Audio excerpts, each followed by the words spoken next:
Our discussion on education is focusing on the readiness for 2021.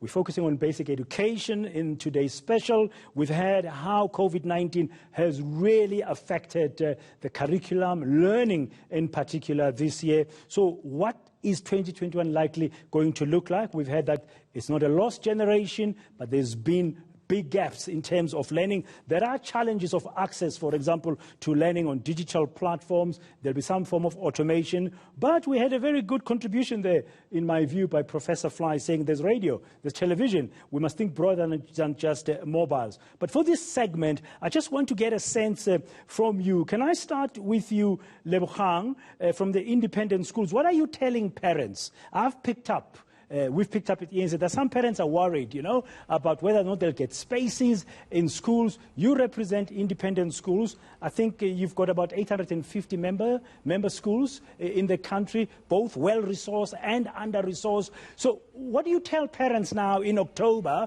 about 2021? What do they do? I really would encourage all parents, not only for independent schools, if you're paying a fee, if you're paying school fees at your child's schools, please make a plan to pay school fees for next year. Secondly, I think this is for all parents. I think President Ramaphosa has talked about reading and us becoming a reading nation. I really encourage parents to make sure that during the school holidays, they encourage their children to read. Take them to the library. Find out what they're reading so that they do not fall behind. It is those times during the holidays when the schools are closed that you must keep your children occupied. So my biggest encouragement to all of us as parents, get involved in your child's education, but during the school holidays, please make sure that your children are reading. Are you going to be reducing school fees? I mean, it's tough economic times.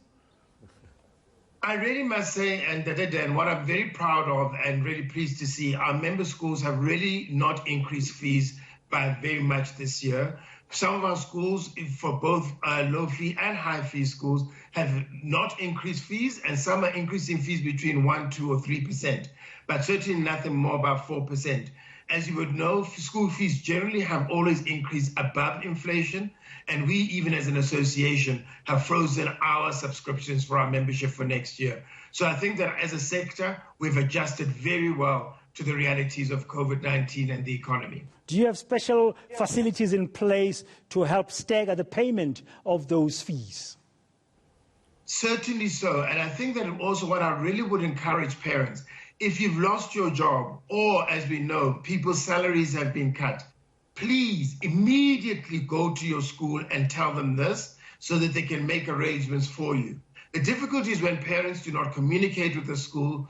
That is when we see the problems occur, and that's when sometimes the school has to terminate the contract because the parents are not communicating with the school.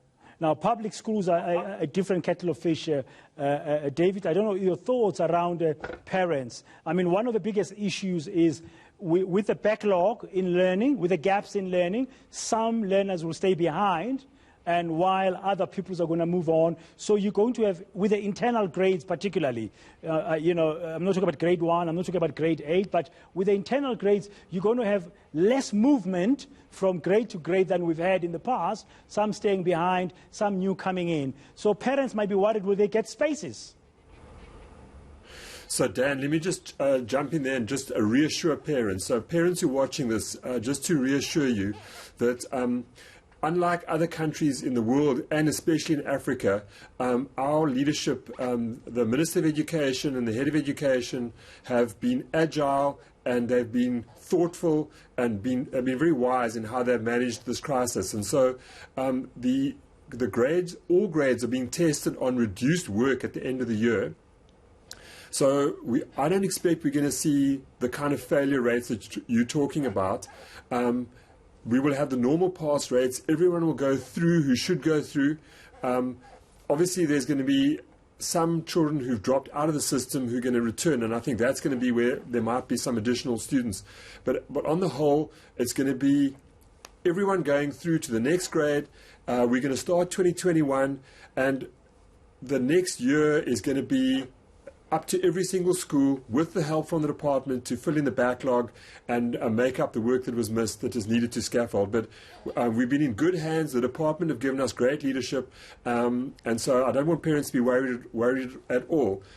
Next year is going to be fine, and their children are not going to be disadvantaged. Tate Matakanya, do you share the same sentiment?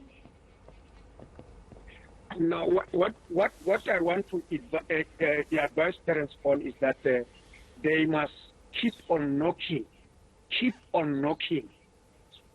at the doors of the DBE. We know that DBE is represented by structures at the lower level. In some instances, there are circuits. In some instances, there are districts, provinces. Alternate, knock every day at those doors and ask difficult questions. What is it that we are doing? And we are saying to you parents, also come on board. Now, the time is now that the campaign of National Association of School Governing Body that says parenting and parental involvement in the education of your child. It is now, not yesterday, not tomorrow, now. Every parent must ensure that now he goes to the Department of Education. If you see anything that will disadvantage your child, there is no way where you can ask questions. Knock at those doors. Knock at those doors and demand answers. If they don't get these answers, tell the National Association of School Government so that it can go direct to the minister and ask those questions. Dr. Simelane, you're going to have lots of parents knocking on your door there, but the point is, I think what I'm hearing from Tate Matakanya is there need to be interaction, engagement, and understanding what is happening. What is the department's word to parents? Now, we've heard from David saying they shouldn't worry because the department has led very well to make sure that there's movement, but what would you be saying to parents who might be anxious as we speak?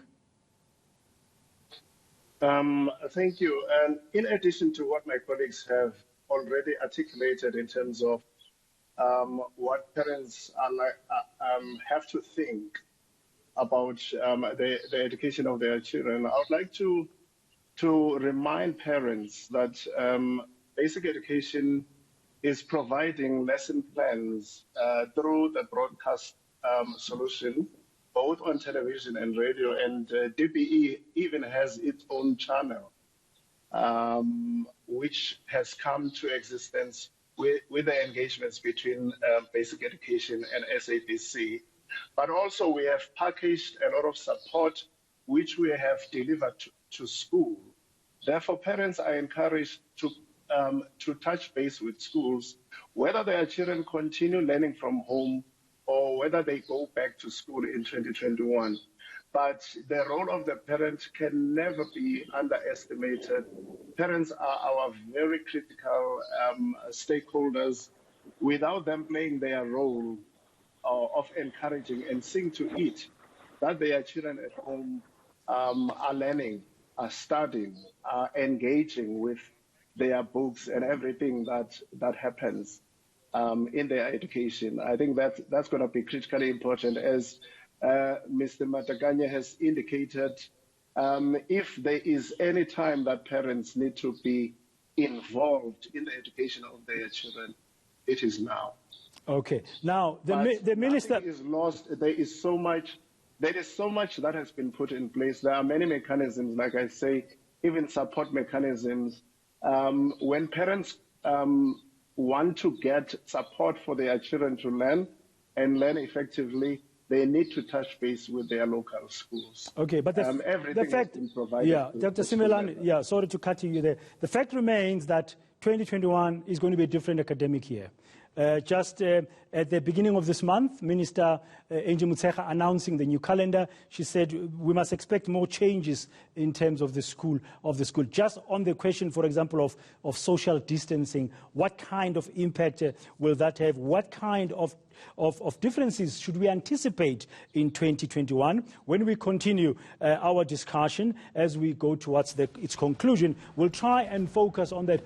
How different will the basic education 2021 school year be from what we have known? Because we've learned a lot during this COVID-19 pandemic.